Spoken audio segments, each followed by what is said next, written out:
So just because something's natural doesn't mean it's good. And I think it's useful to think about that issue of predation. So clearly, if you're taking good care of an animal, you're going to have a longer life expectancy in captivity. But I don't think that's completely sufficient to say that you're doing a great job. Yeah, I mean, you think about like axolotls, right? There's barely any in the wild anymore.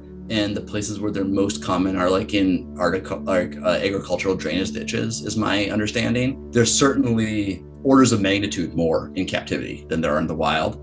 So does that mean because their wild habitat has been so degraded that we can do whatever we want with them in captivity? If you're someone who likes to think of reptile and amphibian keeping on a deeper level, you're someone that likes to have the philosophical conversations about the ethics surrounding what we do, then this is absolutely an episode that you must listen to. Today, I'm speaking with Dr. Billy Sveen, who is a longtime listener, longtime reptile keeper. He is a pediatric critical care doctor and also a bioethicist, which is sort of the foundation of this discussion.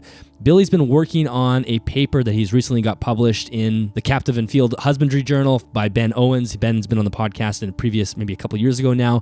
And this paper really outlines a standard for us to assess how good we are caring for our animals in captivity. Billy does this great job of laying out this framework that compares the animal's ability to suffer, or the amount that they suffer in captivity, with the amount the animal or the like animal in the wild would experience, and attempting to have it experience less suffering in captivity. So that's a really loose definition of what we're going to talk about for basically 90 minutes here. So again, if you're someone that really likes to get into the weeds about understanding what is good, what is bad, what type of suffering should we avoid in captivity, how do we gauge prolonged suffering in captivity versus short-term suffering like being eaten by a predator in the wild. All of that and more is in this episode. So again, if you want to have this sort of framework understanding of how to do better for your animals in your care, then this is an episode you must listen to.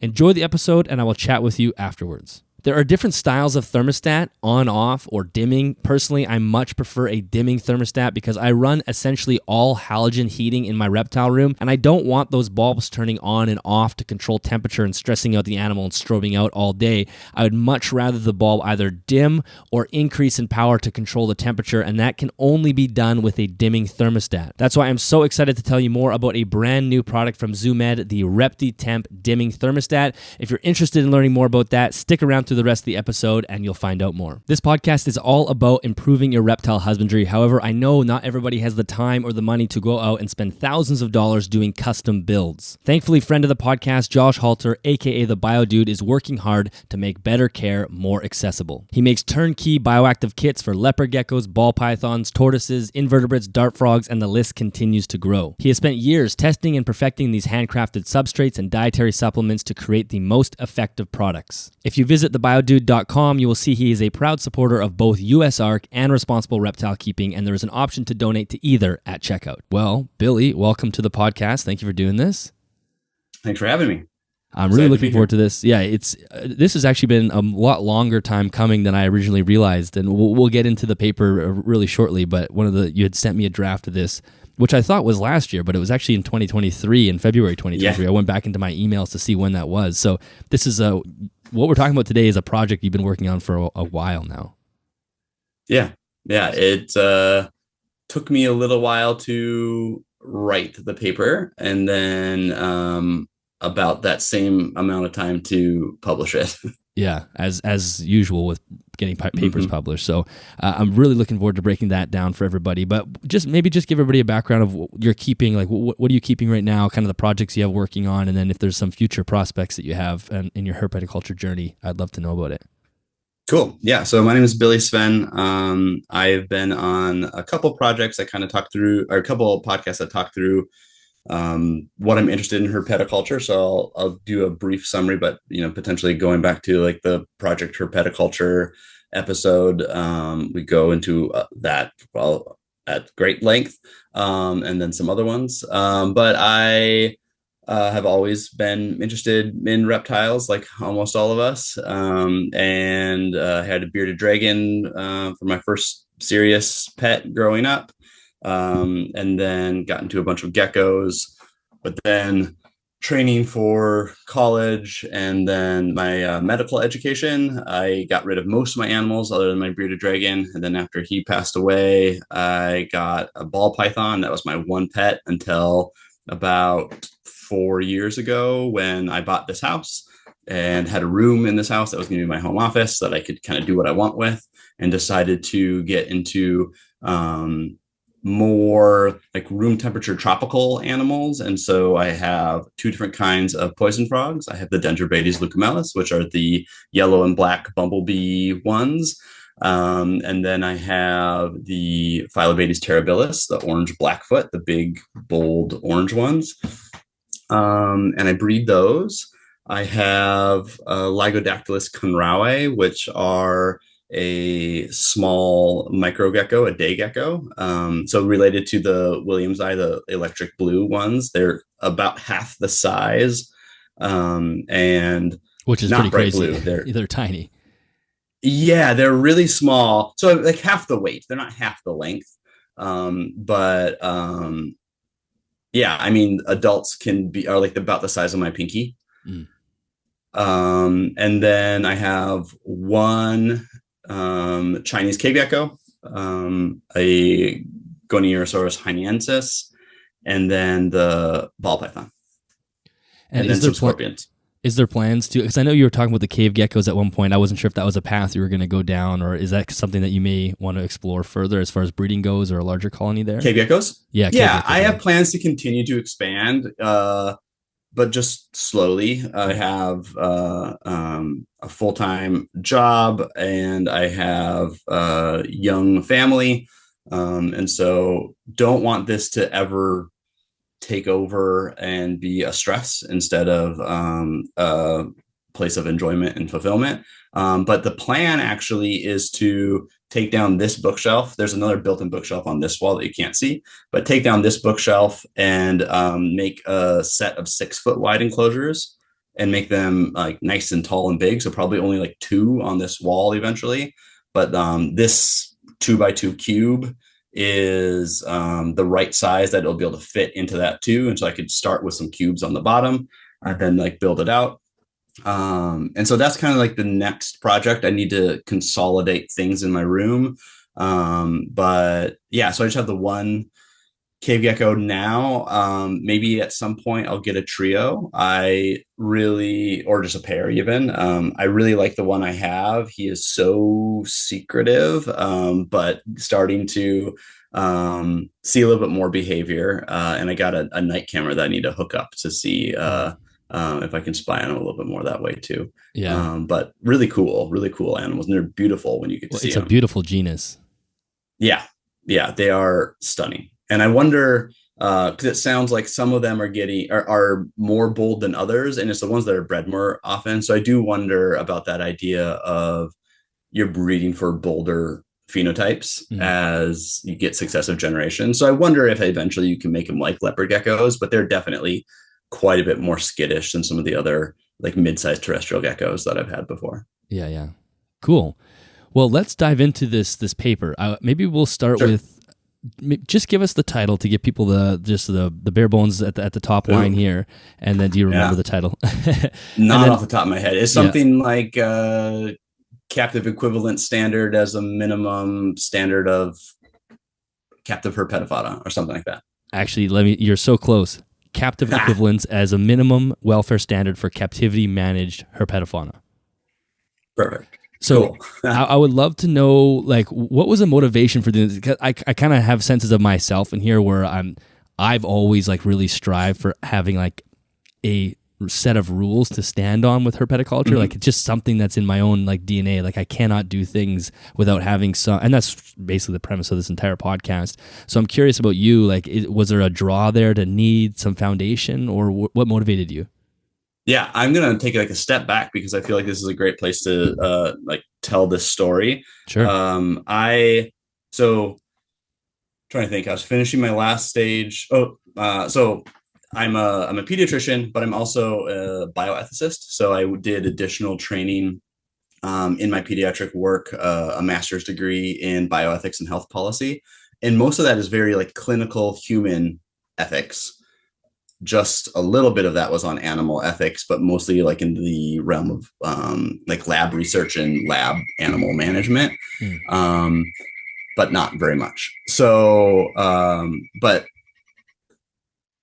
thinking through how to take good care of animals, I've found some similarities between you're making decisions for a pet that you love and you're making decisions for a child that you love. Not to say that they're the same, but I've had that realization, which kind of sparked this. But as I was finishing my last stage of medical training and preparing to move and buy my first house, and I'm going to have a room and I can finally get back more into animals. And I was looking at what I want to do. I was always interested in poison frogs. And so I was looking to them and figuring it out and reading about making these like complex, amazing vivaria and deciding on doing that. And I was looking at my ball python, who was probably, I don't know, 5 years old or something at that point, and sitting in like a 30-gallon tub, probably. And realizing, why in the world am I going to make an enclosure that's bigger for these tiny frogs, full of complex environment, and I'm not going to do that for my snake because that's what the place I got it from told me to do, and that's what the one book I got told me to do. Like I essentially didn't have a rack of snakes, but I kept it in the tub as if it wasn't a rack of snakes. I just had the one tub. And I remember, so this was like early pandemic. I remember Googling, because I love podcasts, I have for a long time. I remember Googling snake ethics podcast, and your podcast came up. And, it was like, I think you were like on episode like 25 or something. I don't know. So I started listening and like listened through everything. And then really got like, that was my gateway into this like advancing herpetoculture world, and like joined that Facebook group, met other people, started talking to Roy fairly early on. And then wrote down my own rules that are like pretty practical, like they're very much for me. And those are really focused on in that Project Herpetoculture podcast. Yeah. Go through my like 10 tenets, but they're not like global. Like I don't expect everyone else to follow them. They're like my rules for myself. I think there's some good things for everyone to reflect on there, but they're not like universal rules. And then in thinking more about that and getting a lot of good feedback about it, I was thinking that the professional academic training that I have in ethics and ethical reasoning, I could start applying to my animals and actually do this a little bit more seriously. And there's a concept in pediatric care called like the harm principle, or like the idea of what's acceptable for a parent to choose for their child. And so if you think about a graph where, it's like a spectrum of options, and all the way on the right, there's the maximum amount of care that you can provide. And it's impossible to even do it, right? Like if you have 2 children, how are you going to choose which one to spend the extra minute on? How are you like, do you prioritize excellence in school versus excellence in relationships versus excellence in sports? And, like what, like how nutrition, do you define? Yeah, exactly. How do you define maximum for a child? And so there isn't one. And even if you could define it, you can't achieve it. So then there's effort to define a minimum, which is essentially what's the boundary between acceptable care or the zone of parental discretion or confined parental autonomy. Like there's different words to talk about it. But how you define that boundary between abuse and neglect and then acceptable care for a child. And people will often use what they call the harm principle. So is the child at usually there will be like immediate risk of long-term disability or death from the decisions that are being made. And so it's a pretty low standard, at least in the United States, and often throughout most of the industrialized world. It's something similar to that standard is what's used.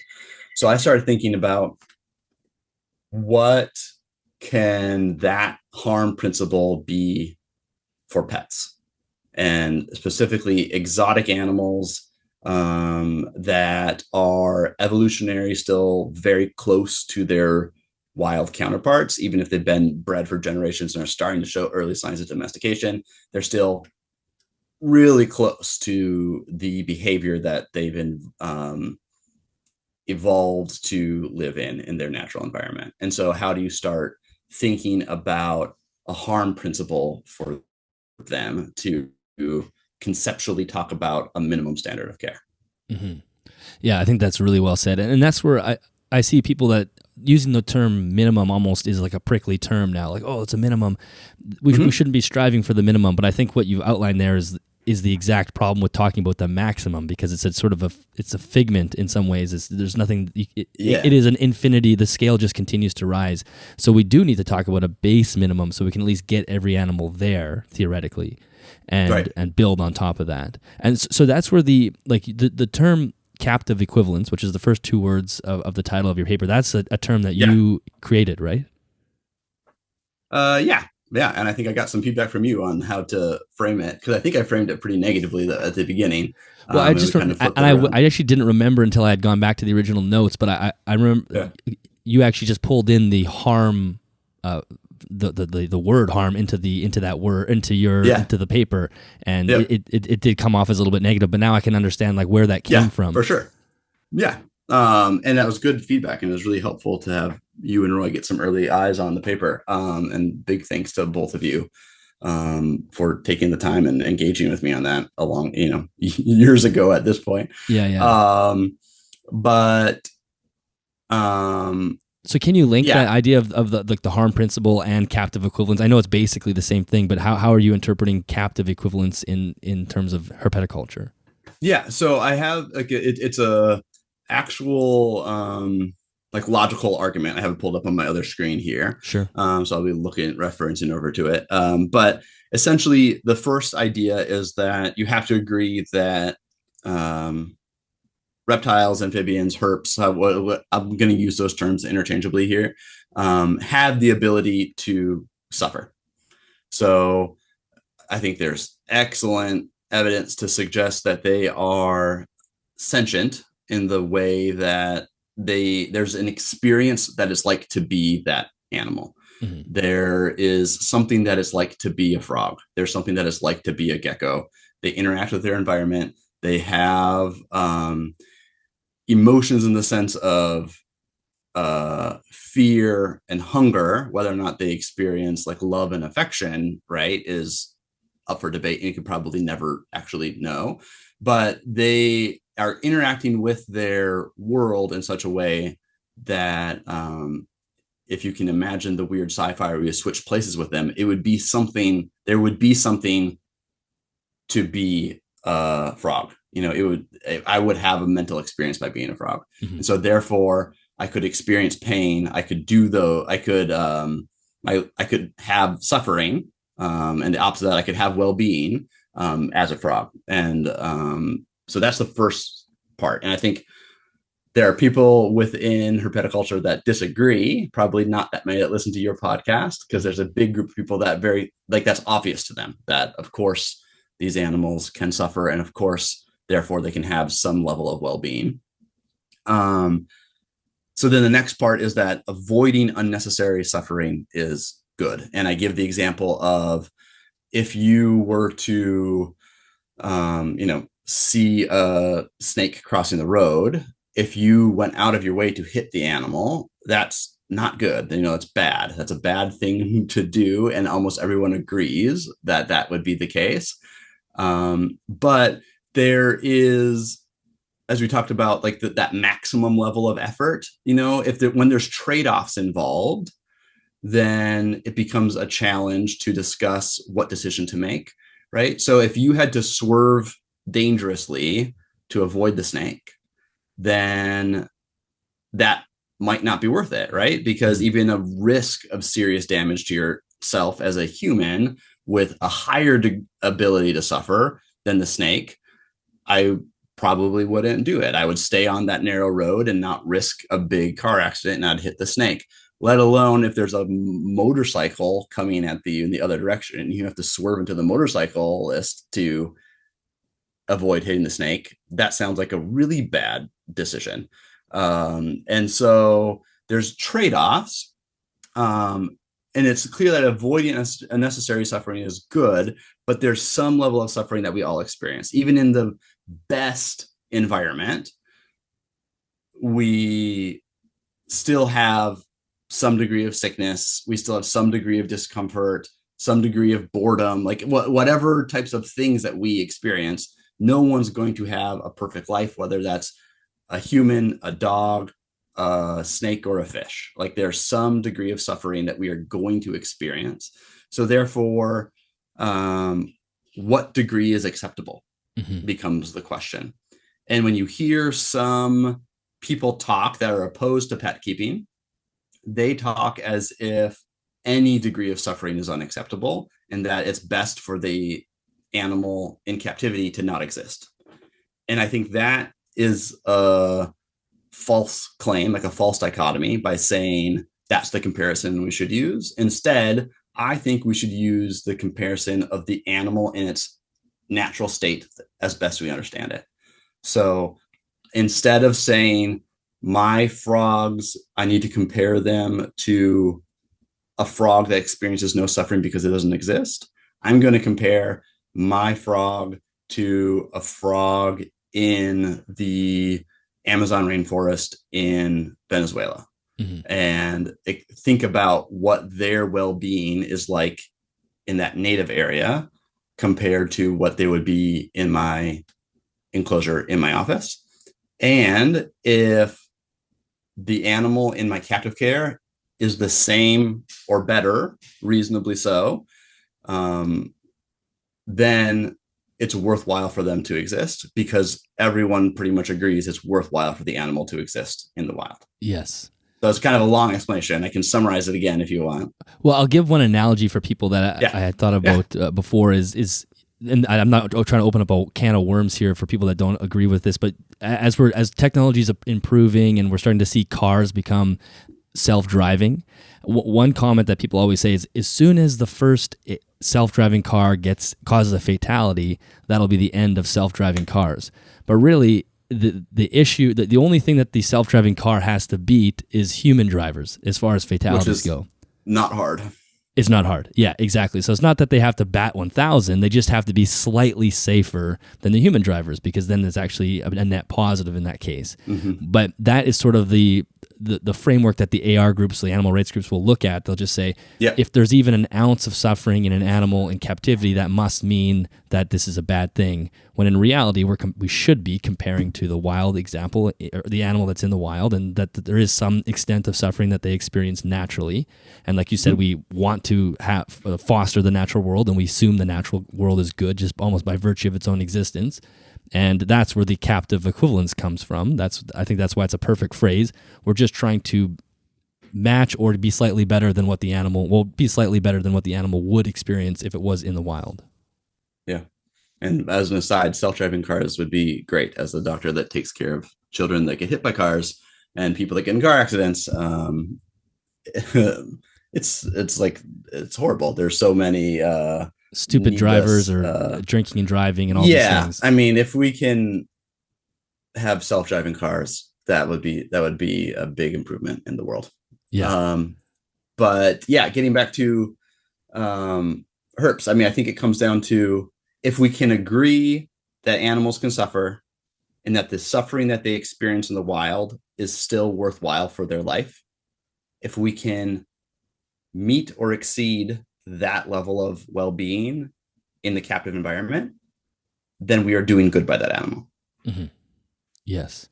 And I think there's probably an important distinguishing, because in my head, I'll quite often loop in suffering and stress into the same basket, but really I think it's important to divide that in some ways, because there is legitimate suffering, and maybe we could give some examples, and then legitimate stress. And stress can be a very positive thing, even though it's uncomfortable. It's actually part of our biology. Even a human, you need to stress your system in some capacity for you to improve and to stay healthy.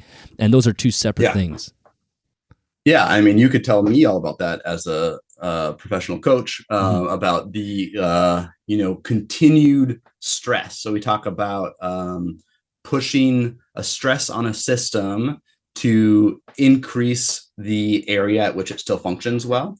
So if you think about like your heart could be, I'm just going to pick kind of normal healthy numbers. It could beat like 60 times a minute, and it could beat 120 times a minute, and somewhere in there is like fairly normal.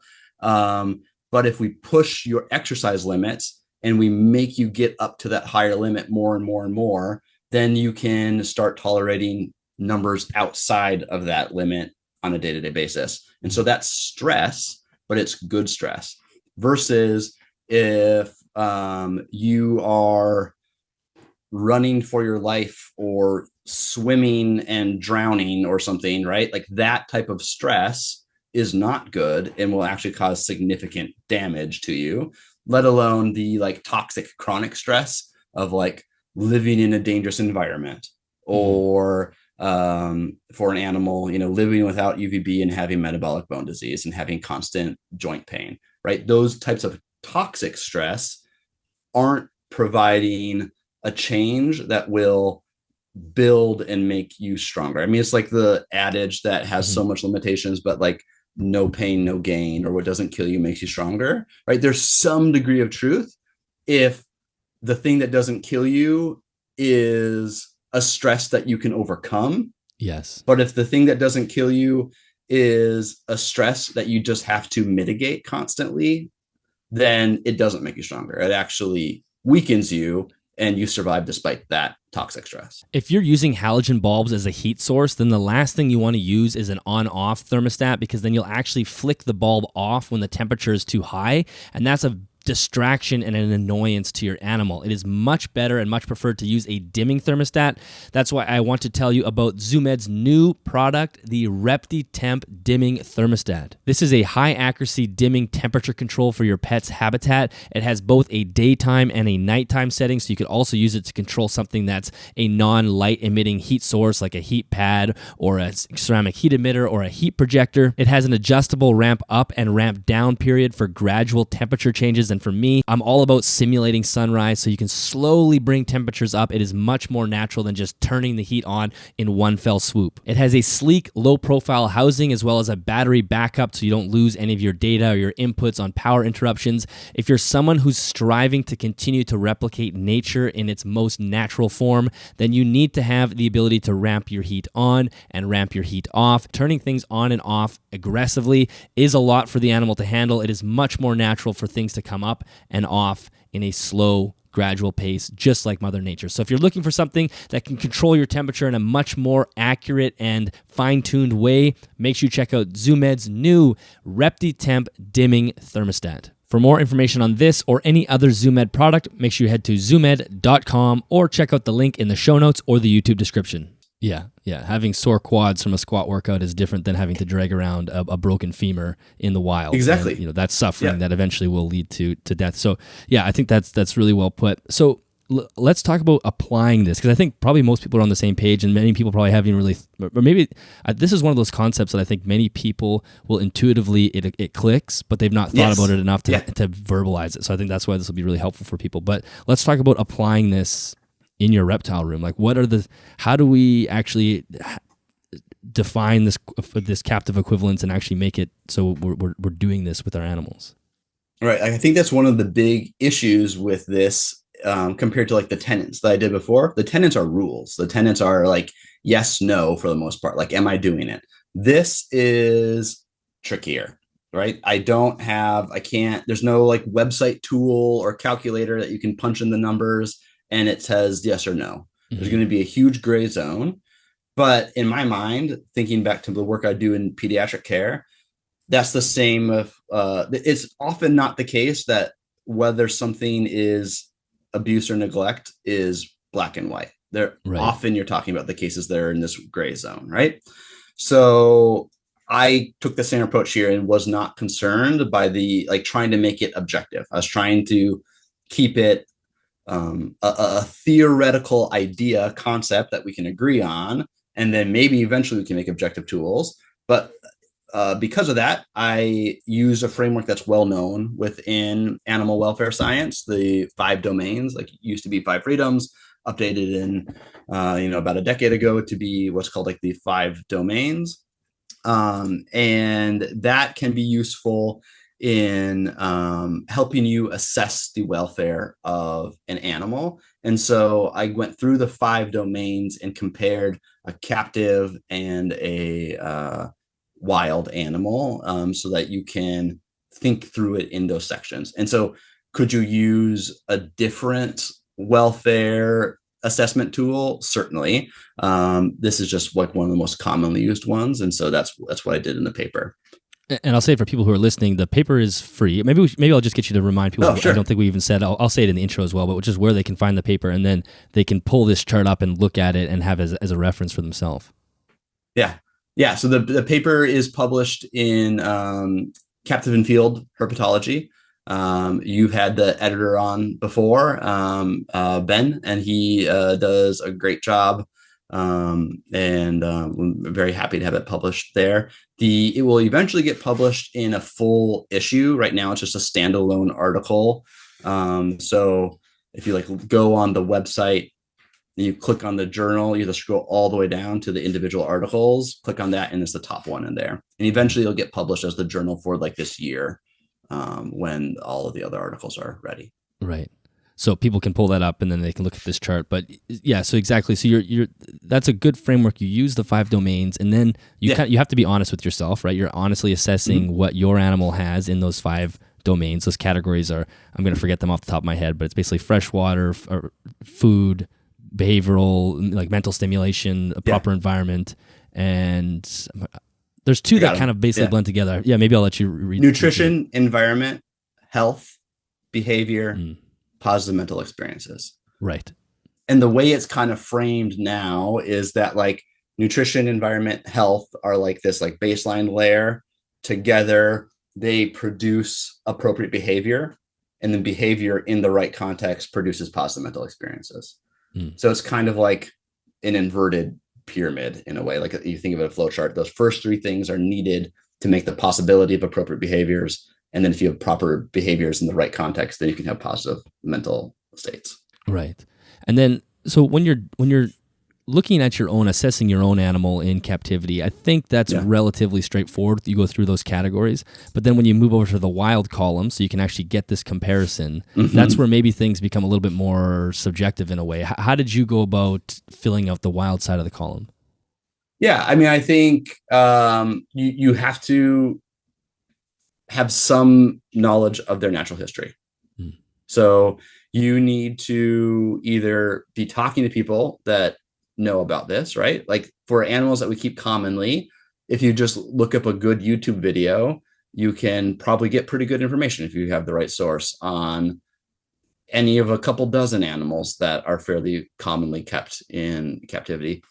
If you're going to keep something kind of obscure, you're going to have to go to books or read primary literature, or be able to go see it in the wild. So if you have the ability to travel and see an animal, or can talk to people that live in those areas, or see something like very equivalent, right? Like I haven't seen either of the types of poison frogs that I have in my own captive care, but I've seen other poison frogs in different parts of South America. Not to say that they're the same, there's actually some significant differences between them, but it still gives you an idea, right? Like you could, I think of like the Phil in Project Herpeticulture talking about his uromastics, but then the things that he learns by seeing chuckwallas in the American Southwest. And so there's a lot to be learned, even if you can't go somewhere. But knowing about the natural history, the biology, and the behavior of these animals is so important. Otherwise, you don't know what they eat, you don't know how they live, you don't know what behaviors they should be doing. And the difference between being able to climb and jump and dig and swim and whatever they should be doing can make a huge difference on their ability to have good well-being in captivity. Yeah, so it's really about understanding the natural history at its best, and then I guess also understanding that like how do you go about defining the suffering that they might experience? I mean, I guess some of those are low hanging fruit. You know that they don't have a ready access to food. They don't necessarily have ready access to fresh water all the time. There is predation that's a serious threat at all times for most animals. Parasites and health issues and things along those lines. Is that kind of the best way for people to start? Yeah, I think so. So if you think about like if we go through the system, so like for nutrition in the wild, at a best case scenario, right? They have a lots of variety of highly nutritious food available, but often they're competing for it. It can be a feast or famine type situation where some seasons it's bounty and other seasons there's barely anything. There can be true droughts or natural disasters that make it so that animals starve to death. So that's like kind of the wild state that we can try to, probably no matter what we do, we're not going to be able to get the variety that they get or quite that high level of nutrition that they get in the wild, but we will be able to avoid that feast or famine aspect of it. And we will be able to always have clean water. They don't need to compete for those things in our captive care. So that's the balancing part of that. Mm-hmm. Yeah. And I think one phrase that I really liked in the paper was that you said this is a repetitive, reflective process. And it's not, as you alluded to earlier, it's not just an objective chart, like flow chart to follow where I do this, right, and it's I figure out what I need to do. It's something that you need to be consciously aware of at all times. Because you could easily just say, and maybe we'll talk about this a little bit later, but just because in the wild they have a lack of food for these 3 months, if I feed them through January to March, then I'm basically better than what they have in the wild, and I'm done, right? Right. So there's some dangers of oversimplifying it. The best part about providing high-quality reptile husbandry is you get to develop a long-term relationship with your animal. Meet Jackson, my 18-year-old crested gecko. Jackson lives on the BioDude's Terrafauna substrate, which is one of their substrates that's specifically designed for warm biomes and humidity spikes. Like all other BioDude substrates, it contains organic content to help support the plant life in Jackson's vivarium. It also holds moisture very well, which means humidity is never an issue, even in my dry climate. Another favorite of mine is the BioDude's Bug Grub. This is a supplement powder made from natural ingredients like carrots, beets, spirulina, oats, and potatoes. Everybody knows how important gut-loading feeder insects is, and this simplifies it for me and allows me to be confident when I feed both Jackson and my tarantulas that they're getting the nutrients they need to thrive. Also, if you have a lot of babies right now, this is a great way to help fortify the diets of neonatal reptiles. The BioDude has a ton of great educational content on both his YouTube channel and the website, all about bioactive care, and it's just one of those brands that's doing their part to push herpetoculture into a positive direction and give reptile keeping a better name. Yeah, and I think your example, if you look at the enclosures behind you and you scroll back a few years into your podcast and look at things and your progress through it is like a perfect example. Mm-hmm. And that's what I want my room to be too, right? Like, I used to have a ball python in a little tub, and now I have it in a 4-foot planted vivarium that it's thriving in.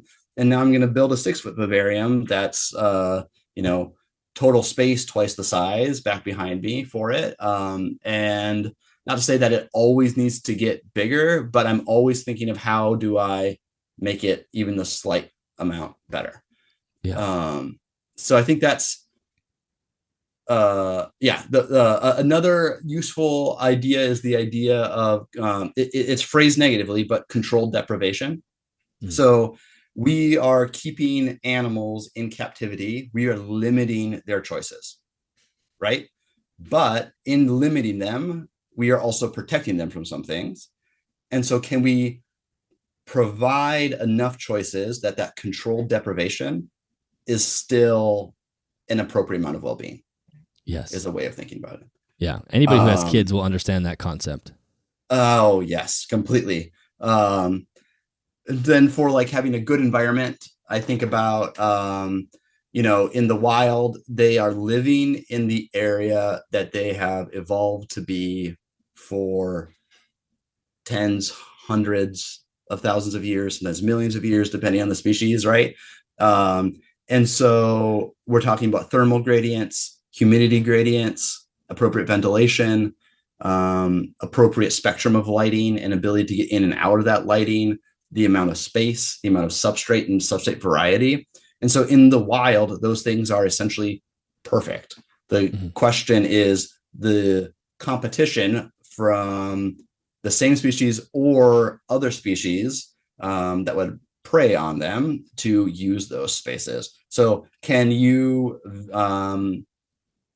give them substrate that matches their wild substrate and maybe some variety of different kinds of substrates?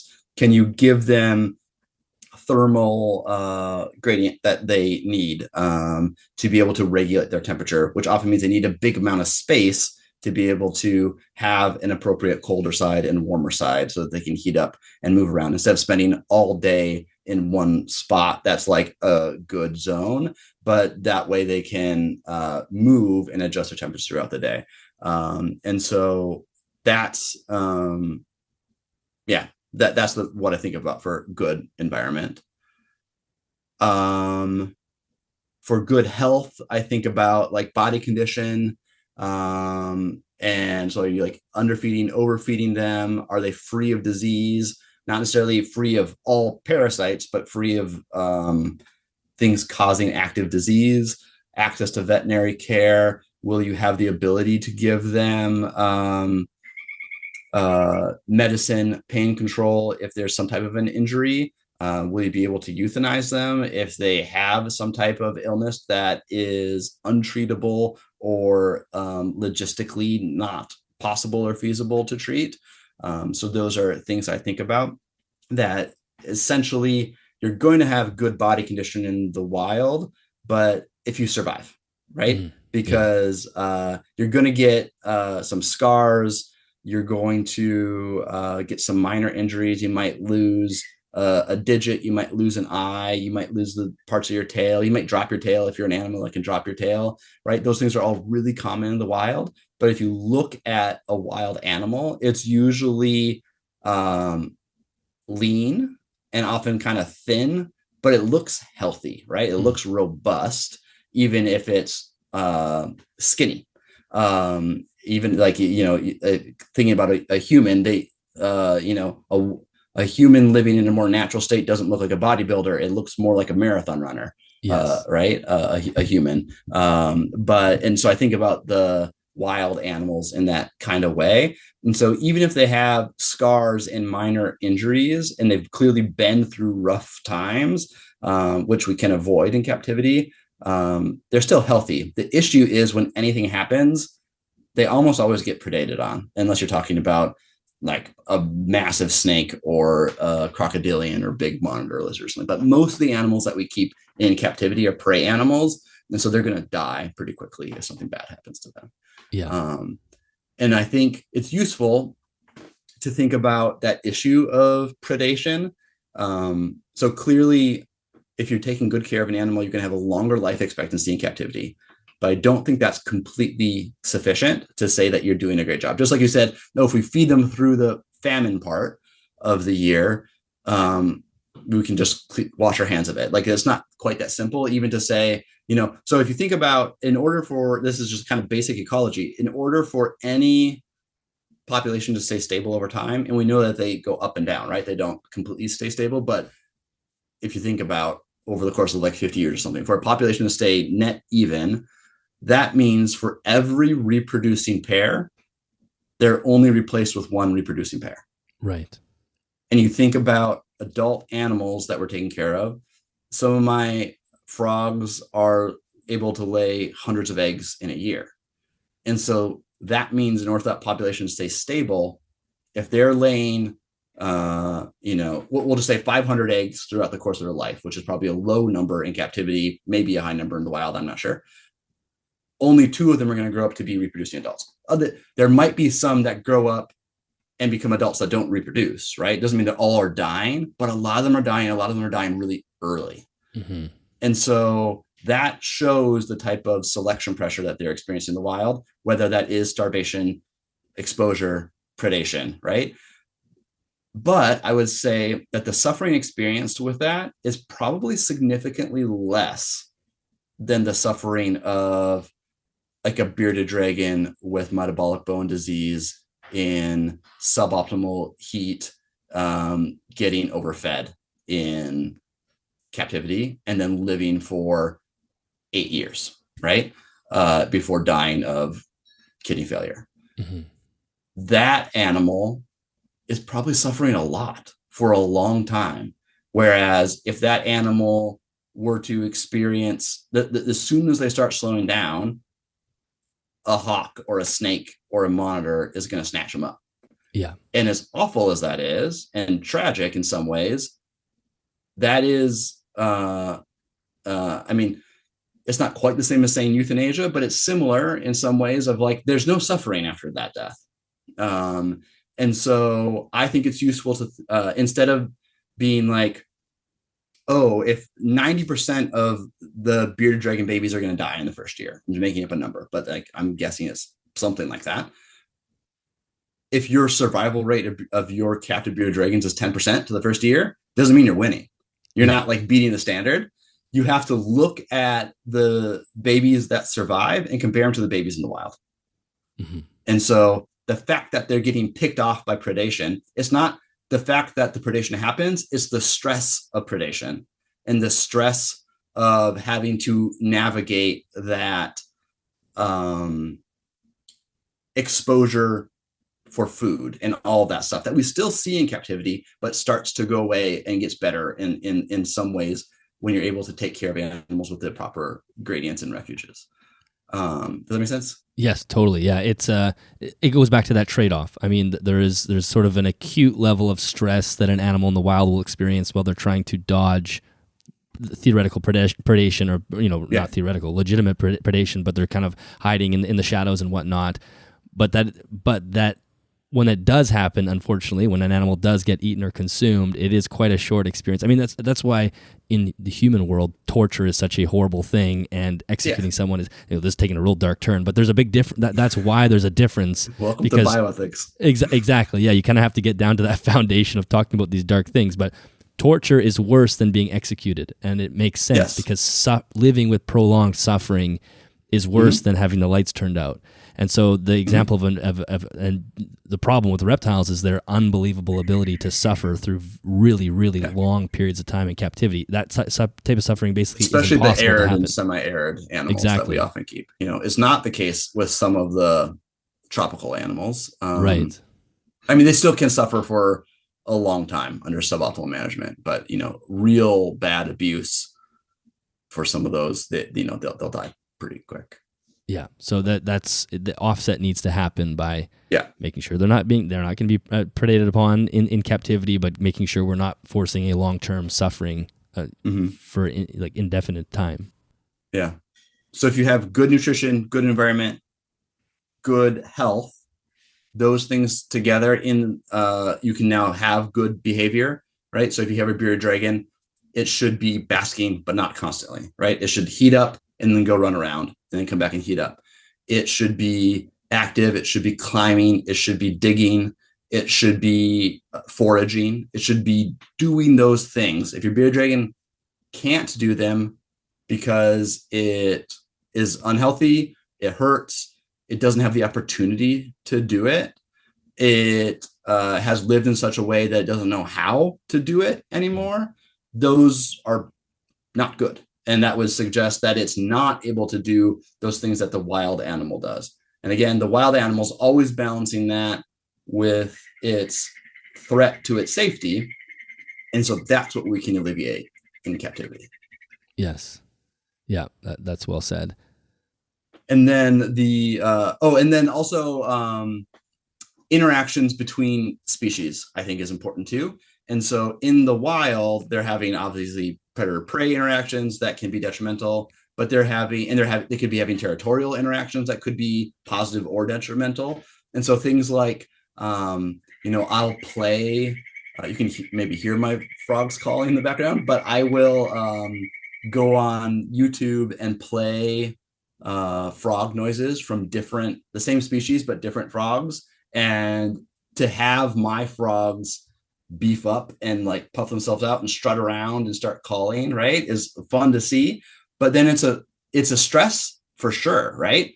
Like they're stopping eating, they're coming out into the open to do this like display, but then they win. And they win from that. And sometimes I make them call for a long time. I do it for like 10, 15 minutes, or I'll do it throughout the whole morning, if I'm sitting here. But then they eventually win. And I think that is like a good positive mental experience that they are having by displaying this behavior. And so, yeah, I think that there's all kinds of aspects of that. And similarly, like if you're housing animals communally, or you're breeding them, or you're introducing and taking them apart, right? Like how are those interspecies interactions? Like I think people tend to talk about having animals together and without the nuance that it deserves, because it's definitely dangerous and risky in some ways, but there's also some benefits potentially at some points. Like I have a lot of my frogs together, but I do have to separate them at sometimes. But that's different than a lot of other animals, and you have to do it with the right amount of care and nuance, because almost certainly, unless you have some type of massive walk-in enclosure, you're not able to replicate a wild territory. So any two animals together, you're going to have to be adjusting things so that their intraspecies relationship with each other can be still normal, despite not being in a normal wild space. So I think those are all important things to think about too. Yeah, well, and kind of keeping in mind that the end game is the good mental stimulation or the good mental experiences, right? So exactly. The frog example is perfect. You're elevating the stress. It's mimicking this natural good behavior, and at the end of the day, the frog wins the call off, and that is a positive mental experience for that frog. Or like my Leucomelis frogs that I have sitting right here. It's a one male and two females, and the males are territorial when they call, but the females wrestle, and they'll wrestle with each other for territory, and they'll eat each other's eggs, which doesn't bother me a ton because I'm not trying to maximize reproduction. And there are some frogs that are so territorial that the females will stretch each other out to the point that they die, or they'll actually like smother them.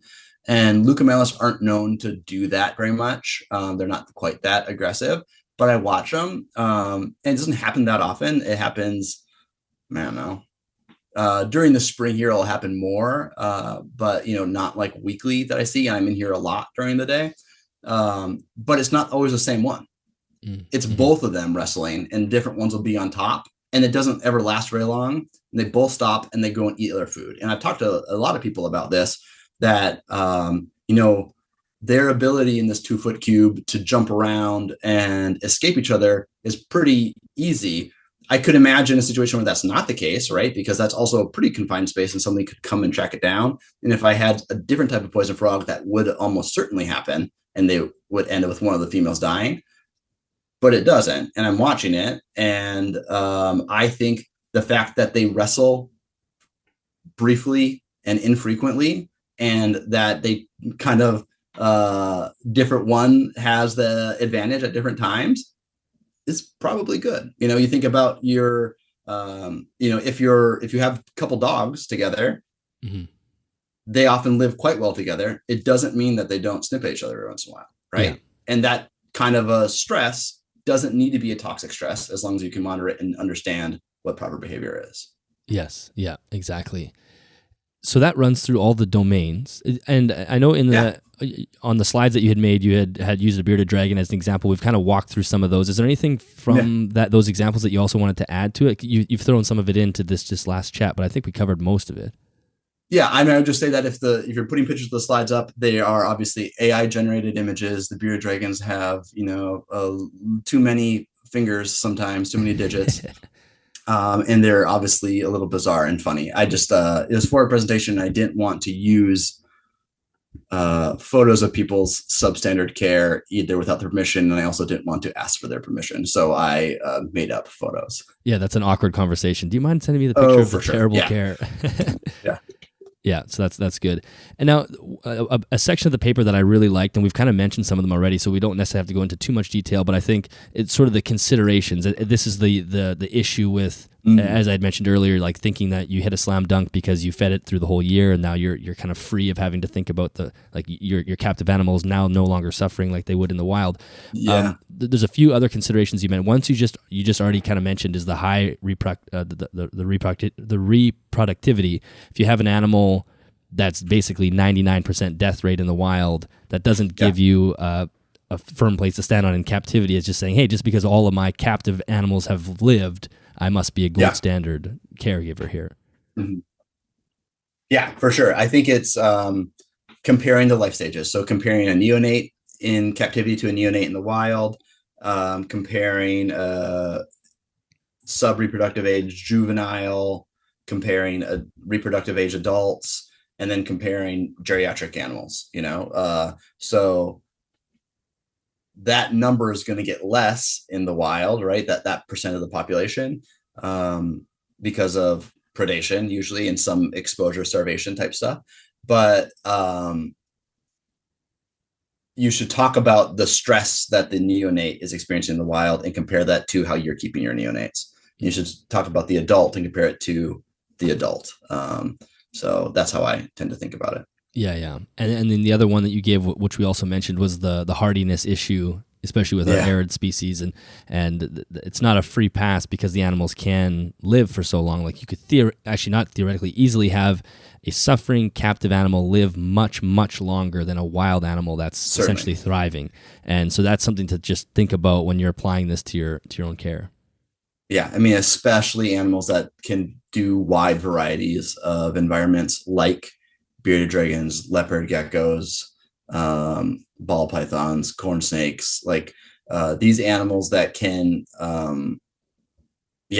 like live without heat in an ambient room temperature, slightly higher than room temperature area, right? Like you could pretty easily keep a bearded dragon with a hot spot of 80 Fahrenheit, right? It would live, it would not do well. It would get bone disease if you don't give it UVB, but it would live, and it'd live for quite a while. It won't live to be 10, 15, 18 years like you hear some animals getting to, but you can have it that way for a few years for sure. And it will suffer.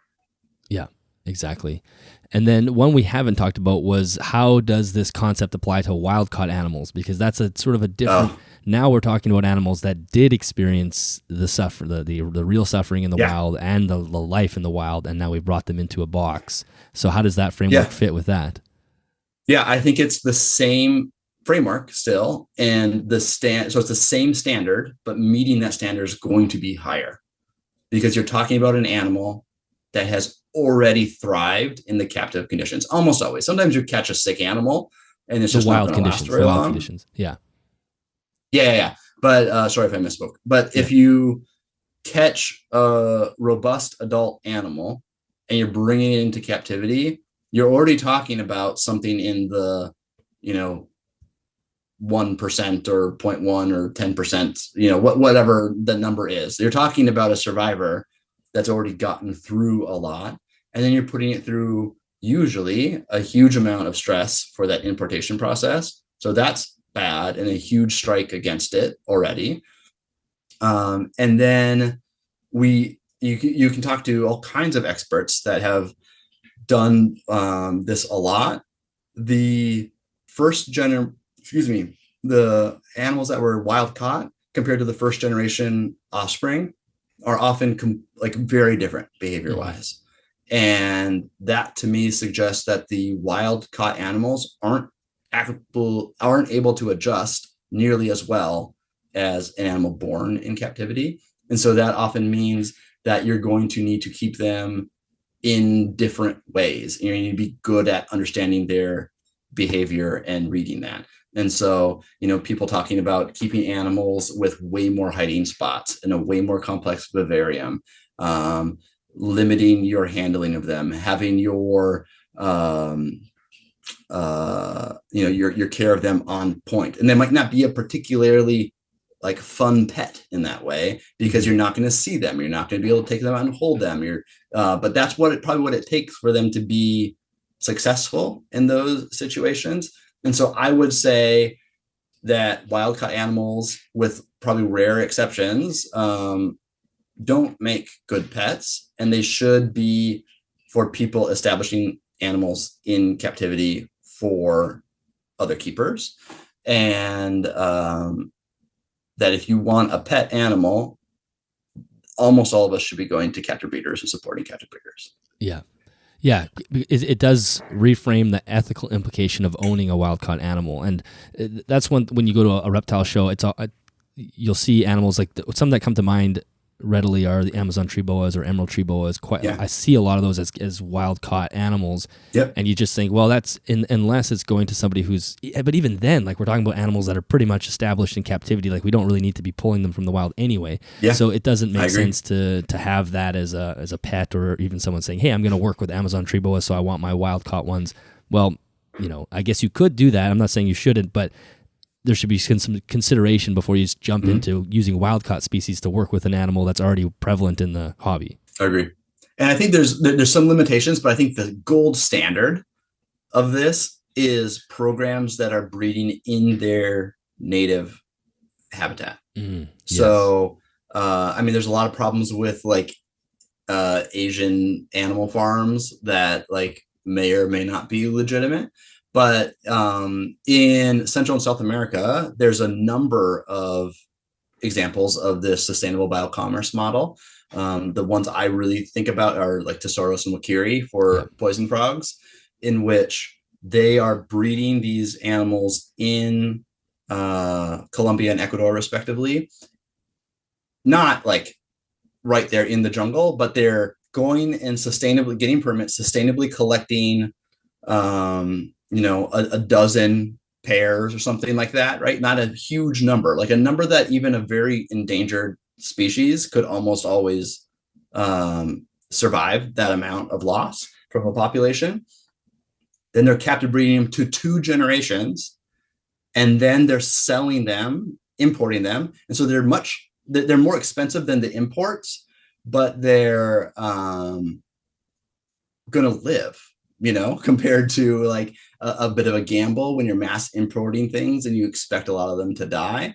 And then in some situations, like the terribilis, for example, that were illegal to import, so that the ones you get are smuggled, and then they are really expensive to smuggle. And so then they undercut that price.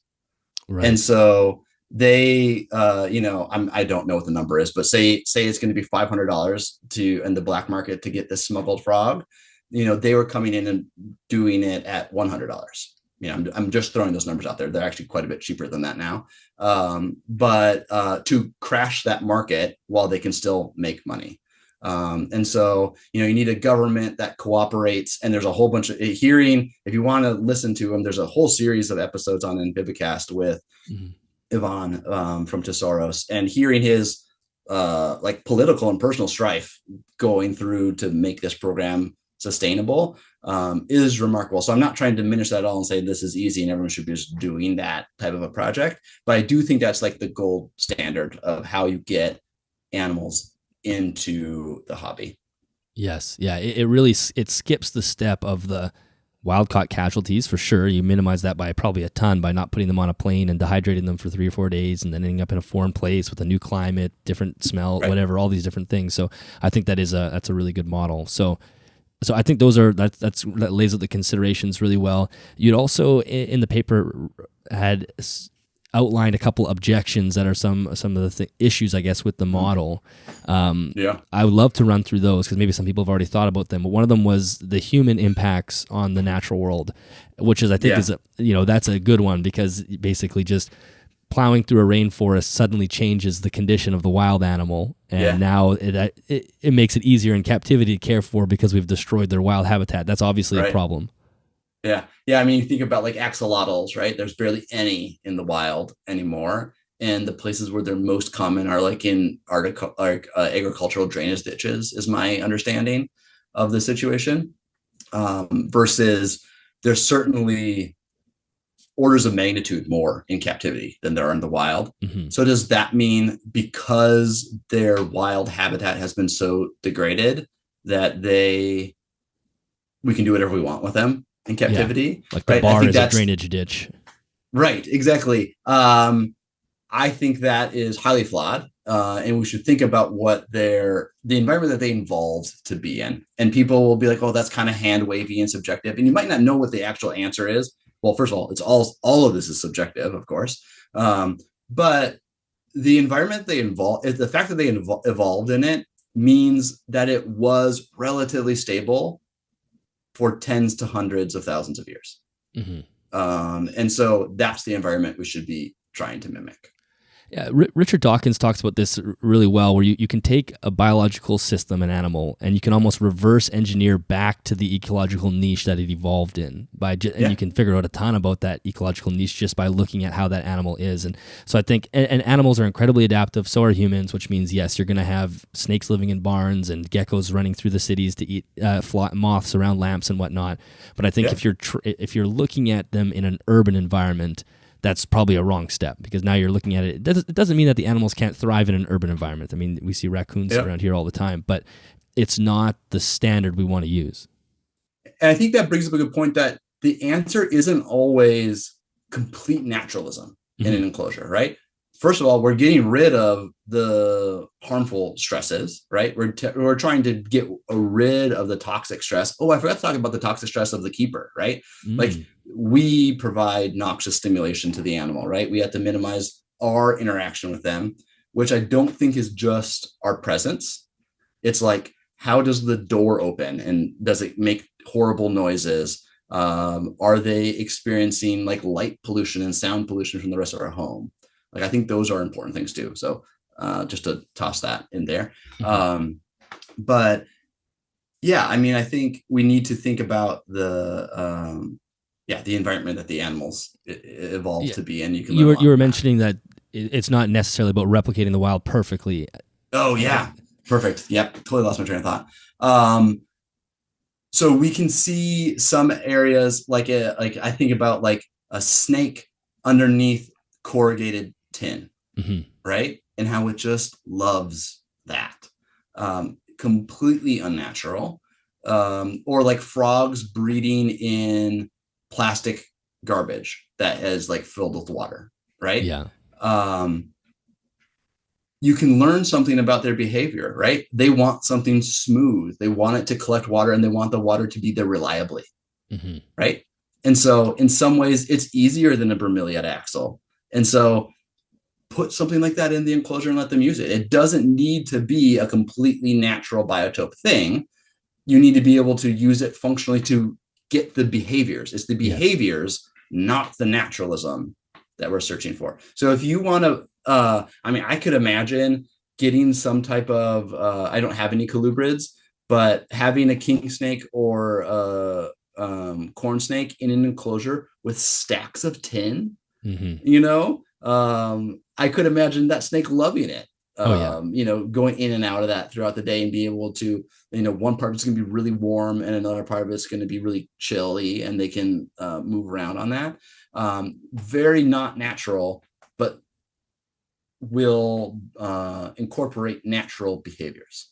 Right. Yes. Yeah. So there's some definite nuance there. I mean, animals do become very good and adaptive. And I love people that set up like old barn kind of setups for their colubrids. Like, I think that's just such a cool thing. Like you said, they're displaying the right behaviors.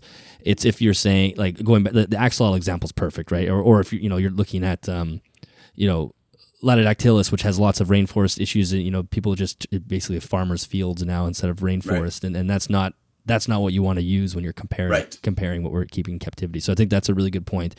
And then the other objection you made yourself in the paper was nature as a moral agent. Yeah. Can you expand on that one? Yeah. So this is we'll call it like the naturalistic fallacy. So just because something's natural doesn't mean it's good. Like you see this in like human nutrition all the time, where people are like anti-GMO and pro these natural things, but then it's pretty easy to like show that cyanide and arsenic are incredibly natural compounds, really obviously bad for your health. So, there's some truth to it, but you should look at what the actual results are, not whether it's natural or artificial, right? And so the idea that just because something's evolved to do it doesn't necessarily mean it's good. So there are issues, like legitimate issues, I think, within our hobby of that. One of which is that we're keeping almost all, not always, but a lot of our animals are predators. And so what does it mean to be feeding animals to another animal? And we have to think about the welfare of that animal. And so just because a snake eats a rodent in the wild doesn't mean that I can do whatever I want to a rodent because the snake's going to eat it anyway, right? The suffering of the rodent in the wild doesn't necessarily justify me doing that for that snake, just because that's how the snakes evolved to do it. So I think about like animals that like breed really aggressively to the point that if we're going to anthropomorphize it a bit, it's rape, right? That probably is, like, I think about like ducks, for example. Like if people want some wild videos, you could look on YouTube for that. Like animals drown in this process. And I think it looks incredibly stressful, and people will talk about how it probably is incredibly stressful. So there are potentially some things that we should mitigate and try to do and stay away from the natural aspect of it. So if we're talking about, just because something evolved to do it, that doesn't mean that process of evolution was morally good throughout the whole process, right? Yes. There was a lot of death, a lot of suffering to get the animals as a population to this point. And so who are we to say that by replicating nature as some kind of a concept, we're therefore doing the right thing, right? Is it good that my frogs eat fruit flies?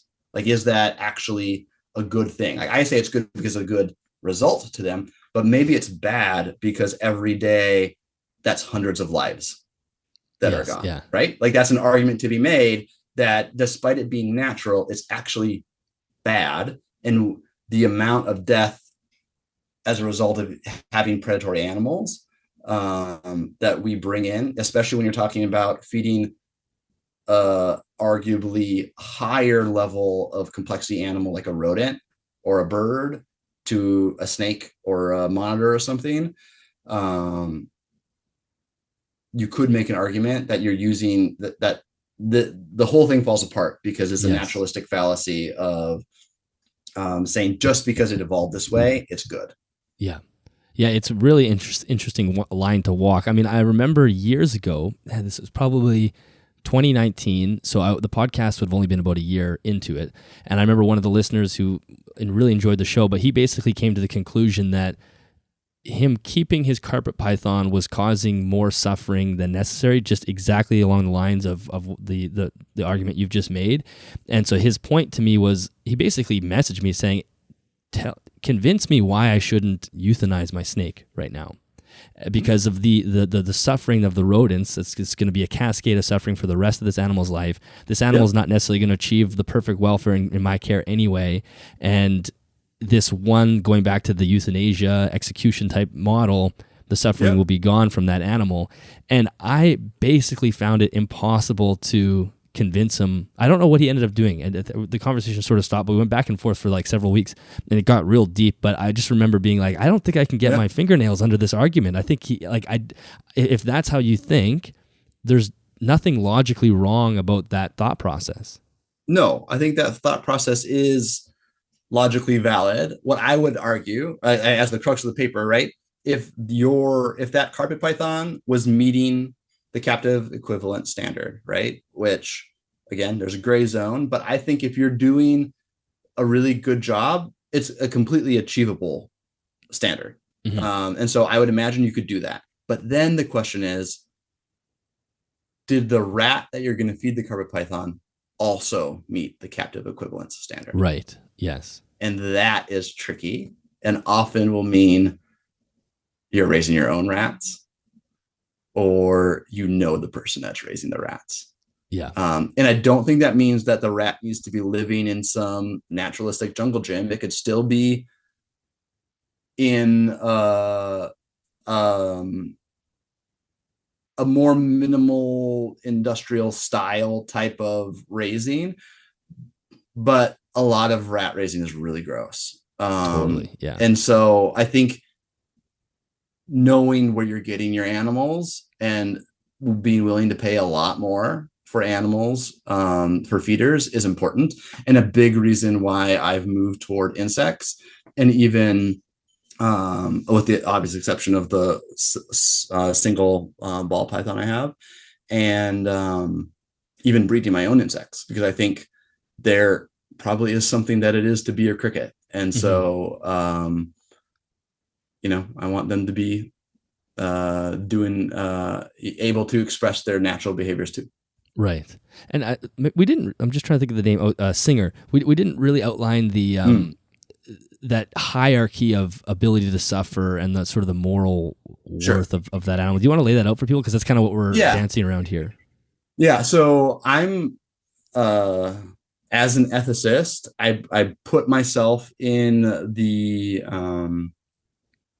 category, the umbrella of a consequentialist. Like, there are some people that would say they like virtue ethics. Like, this is what it means to be a good human.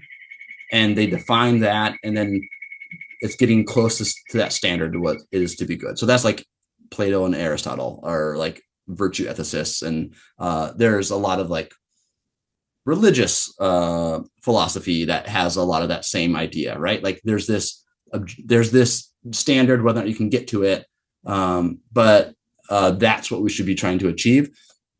I care less about achieving some standard as what are the consequences of the actions that we have. So that put me under a consequentialist umbrella instead of like a virtue or standard. And then like utilitarianism is one of the most common ones, which is often misrepresented as like you can do whatever you want to some people as long as more people benefit. Like there's a lot more nuance to it than that.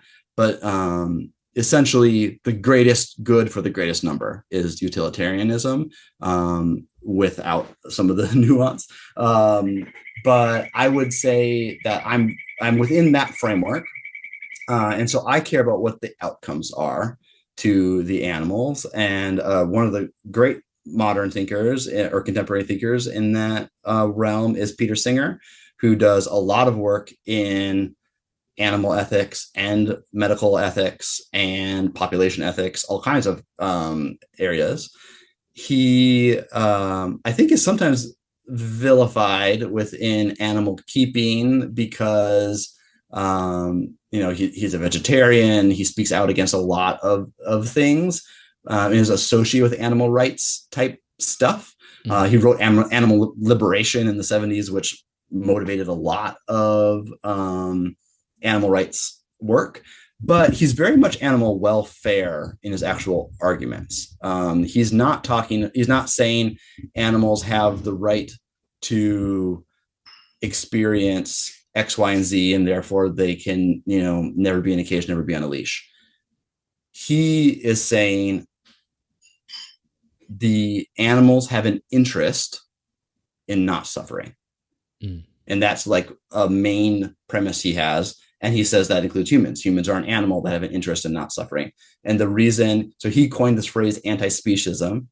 The fact that we favor our own species over others is discriminatory. So it's kind of a revolutionary idea. But I think there's a lot of merit to it, and the idea that we should be thinking about the suffering of all of the world and the animals in the world. And so he'll talk about that creates some type of a hierarchy. It doesn't mean that you need to treat a frog the same as you do a human. It means that the standard by which you evaluate a frog needs to be the standard by which you evaluate a human. And so humans are capable of all kinds of sufferings that I don't think a frog can know about. So humans plan for the future in the way that most animals don't. We develop relationships in a way that most animals don't. We conceive of ourselves and our identity in a way that most animals don't. And so that creates a hierarchy of the ability to suffer, in which humans are at the top, and then other primates are below that, and then other mammals, and then other vertebrates, and then going down. Like even like my geckos compared to my frogs, I feel like you can see some levels of complexity difference, which to me suggests that the geckos can have a higher level of well-being and have a lower, like a greater amount of suffering. I'm making some assumptions I don't actually know, but that's my best understanding. And that's what a lot of welfare experts would say too. And then you would have invertebrates often below that. But then you get weird things like octopus, being like pretty high up and like kind of like a different scale because they act so strangely, and potentially other things too that we don't completely understand. But yeah, that's kind of like that hierarchy. It's not that humans are inherently more important than a chimpanzee or an elephant or a dolphin or these other animals that we think of as highly intelligent. It's that our ability to suffer is typically higher, and so we should value them. That's kind of a long-winded answer, but does that answer the question? Totally. Yeah, it totally does. And I think that's mostly how intuitively people approach things, right? Like going back to driving down the road, you're going to more aggressively swerve around a dog than you do a squirrel, than you do a frog, than you do a caterpillar, even though sometimes I'll try to avoid a caterpillar if you see it, like if it's safe to do so, but that's kind of the premise. And I think that's really well put. And the thing is like, these are all difficult concepts to, not necessarily difficult, but it's part of a deeper conversation, and some people it'll be an uncomfortable thing to talk about the welfare of the feeder rats or the feeder crickets, but I think it's just worth having these discussions and really just trying. The only way we can progress this practice in a way that, as you said, I did the same as you. My initial boa was kept in a tub by itself. Like I only had one snake, but it was on a like little shelf, and that's what I saw, and that's kind of what I assumed was best. And I can imagine there's a timeline where that animal is still in essentially the same enclosure. Well, now he's up above my shoulder, basking on top of a branch underneath UV, full light, and halogen and whatnot. And there's more pleasure that he's receiving in a higher state of welfare. And these conversations are a must to get us there. Yeah, I completely agree. And like, to be completely transparent, I'm not entirely satisfied with how I'm getting my rodents currently. And part of how I do that is I've recently found a couple local breeders that just their quality is higher. And so that alone suggests to me, I'm pretty sure these are group raised in bins in like industrial minimal style feeding situations, which I don't love. I would rather it be a more complex environment, but they're at least very well cared for. And I know that. They are very clean. They don't smell, all of those things that you sometimes get. Oh, yeah. And then by nature of being a python, they don't eat that much when they get to adult size. So I don't feed it very often. And I try to feed it larger amounts and less frequently. And then I do other things too. Like I feed chicken. So I feed baby chicks that I think have an easier welfare standard than a rat for all the reasons that we've just talked about. And so feeding baby chicks is easier. Yeah. It offsets some of that. It does.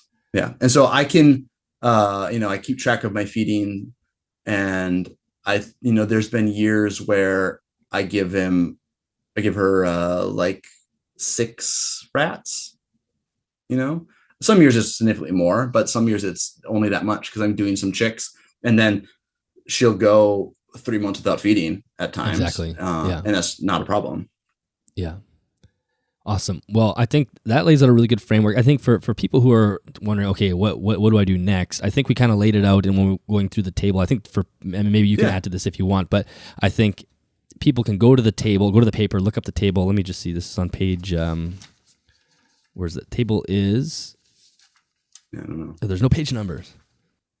That's okay. It's like the fourth and fifth page. I mean, everybody will recognize what a table looks like. So flip until you see a table. And then you can do that with your own animals and start to work on your column, the captive column, and then start doing your investigations. And like you said, most of us keep relatively common species, so the filling out the wild column should be relatively easy. Is there anything else you would add to the person that's like, hey, I want to sink my teeth into this. What should I do? Yeah, I mean, I think it's the same messages you're always talking about, making incremental changes to improve your care, right? You can't invest in a massive redo of your room. Okay, what can you do to add something to the enclosure that you already have that could be cheap, like a toilet paper roll or an old box that you've cut a bunch of holes in or something, right? And you're going to throw it away the next day, right?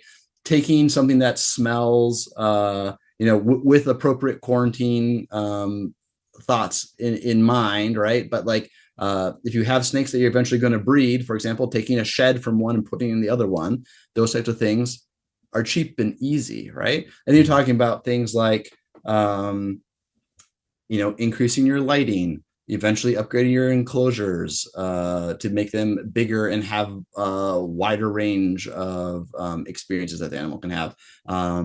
So I think adding a new type of prey variety, right? Like all those different things are, you could just, what can I improve? What can I improve?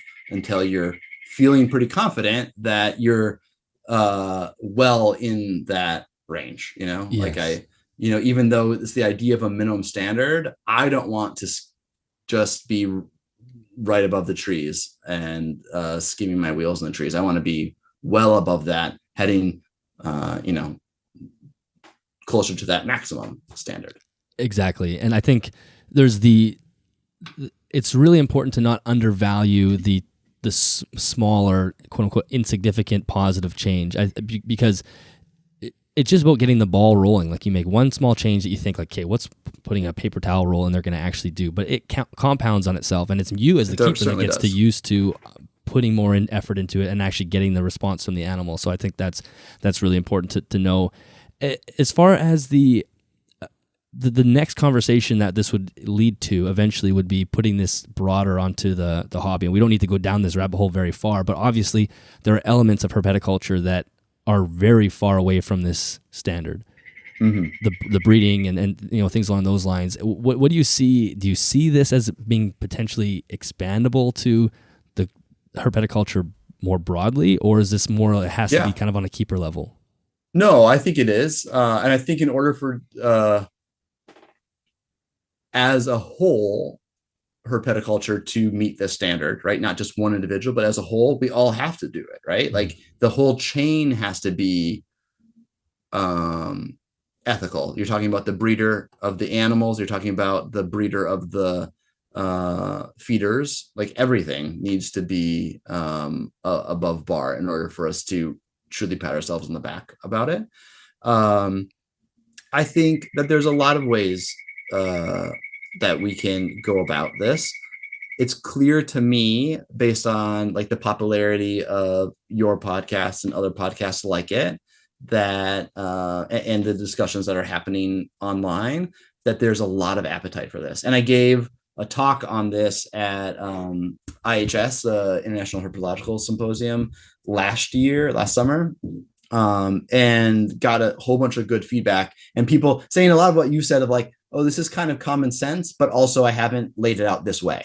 And now it's nice to have it in a way that I can present to someone else and think about it for myself, right? Yeah. And so many people are thinking about this and really care about it. And so that, to me, shows that the culture is changing and shifting. And the question is, and we see this with some breeders too, that are moving toward larger, more complex systems. Like, does every gecko need to be kept in such a way that the eggs can incubate in their own enclosure and hatch out, and that's the only way to reproduce geckos? No. Like, does every python only need to be kept in large enclosures such that the mother can maternally incubate every egg and that's the only way we produce pythons. No, like I think there's all kinds of ways. I think there's a lot of value in people doing that, and potentially more people, probably more people doing that. But there's some idea of like mass production that needs to be there to sustain a true industry at this point. Mm-hmm. But I'm not even opposed to rack keeping as long as the rack meets this standard, right? Yeah. You can imagine a smaller animal, like my cave gecko, right? I don't have it in a rack right now, probably because I just have one. But if I was going to breed a bunch of them, and what I would probably do is dedicate a room or a wall of a room, and I would have the racks probably be like, I don't know, 5 to 10 times the size that most people think of the rack being. Mm-hmm. And I would make it in such a way that it's not going to, like, things aren't going to fall when I pull the rack out. But I would have it complex, and I would have it with layers in between the racks so you could light it. But the fact that it's a drawer for ease of access versus a sliding door, that's not the problem. Mm-hmm. The problem is the minimal standard, the lack of substrate, the lack of light, the lack of a sufficient gradient. Sometimes they're kept ambient versus sometimes they have a gradient, but the gradient is like, I'm going to make up numbers, like 75 to 85, right? Like that's not sufficient for a lot of animals. They want to be able to get to the low 70s, and they want to be able to get to 100, even if it's only for a few minutes. Yes. Right. Yeah. And so that's what I think we need to move away from. And so that will probably mean people with smaller numbers of animals and larger enclosures and paying more for everything, like paying more for your animal, paying more for your feeders. And that's the trend I see already. And that's the trend I see locally and with my friends. That's a trend I see with my friends online and the people I hear you and other people like you talking to. I think it's going to take time, but that's where I see it going. Yeah. Yeah, I totally agree. I think that is a really good place to wrap up. Is there anything else that you want to mention before we close it out? Yeah, I mean, I want to express just gratitude for being on here and for all you've done with your podcast and network for the hobby and the practice of herpetoculture. And then I could plug my... Yes, please. Yeah, let everybody know where they can find you and harass you in your DMs. I am very happy to talk with people online. Instagram's the easiest place. So I'm Creepers Herpetoculture. So herpetos, the word for in herpetoculture, means creeping things. And so, the amphibians and reptiles together is not a valid taxon. So they're lumped together by Linnaeus, who despised these creeping animals, and so I'm trying to like kind of reclaim that as a fun thing. So Creepers Herpetoculture.